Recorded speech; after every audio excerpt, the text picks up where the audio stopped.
हरि ओम नमो भगवते वासुदेवाय। श्री ओम नमो भगवते वासुदेवाय। तब कश्यप जी ने कहा, हे देवी, तुम्हें अपने किए पर शोक और पछताप हो रहा है, इसलिए तुम्हारे एक पुत्र के 4 पुत्रों में से एक ऐसा होगा जिसका सत्य पुरुष भी मान करेंगे और जिसके पवित्र यश को लोग भगवान के गुणों के साथ गाएंगे। दिति वह बालक बड़ा ही भक्त, उदार हृदय, प्रभावशाली और महापुरुषों का भी पूज्य होगा। वह प्रौढ़ भक्ति भाव से पवित्र होकर अपने अंतःकरण में भगवान को धारण कर अपने अभिमान को त्याग देगा। उसका कोई शत्रु नहीं होगा। स्वयं श्री हरि तुम्हारे इस पौत्र को दर्शन देंगे। वह संसार के शोक को शांत करने वाला होगा, परंतु तुम्हारे पुत्र अपने अभिमान और पाप कर्मों के द्वारा श्री हरि के हाथों से मारे जाएंगे।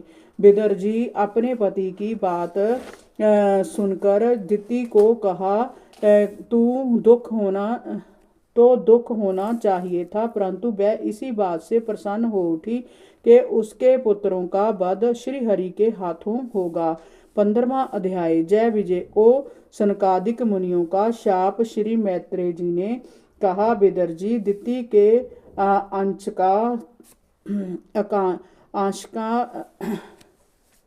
दिति को आशंका थी कि उसके पुत्रों द्वारा देवताओं को कष्ट पहुंचेगा, इसलिए उसने जोग शक्ति से श्री कश्यप जी द्वारा स्थापित गर्भ को अपनी कोख में ही रोक लिया और 100 वर्ष बीत जाने के उपरांत भी संतान को जन्म नहीं दिया। इससे सूर्य का प्रकाश क्षीण होने लगा और तीनों लोकों में अंधकार छा गया।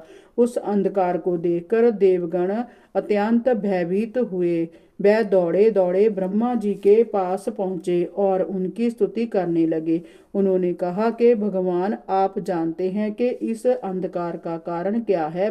कोई बात आपसे छिपी नहीं है। इस अंधकार के कारण दिन और रात का अंतर नष्ट हो गया है। सारे कर्म लुप्त होते चले जा रहे हैं। आप कुछ ऐसा उपाय कीजिए जिससे दिति अपने गर्भ की संतान को जन्म दे। विदर जी, देवताओं की वाणी सुनकर ब्रह्मा जी प्रसन्न हो उठे। उन्होंने देवताओं से कहा, हे देवगणों, मेरे मानस पुत्र सनकादिक जो तुम्हारे पूर्वज हैं, संसार के आसक्त त्याग कर समस्त लोगों में आकाश मार्ग से विचरते रहते हैं। एक बार वह वैकुंठ धाम में जा पहुंचे। वहां भगवान विष्णु हर समय विराजमान रहते थे हैं। गंधर्व हर समय अपनी प्रियाओं के साथ प्रभु की लीलाओं का गान करते रहते हैं। हरि ओम नमो भगवते वासुदेवाय। श्री ओम नमो भगवते वासुदेवाय।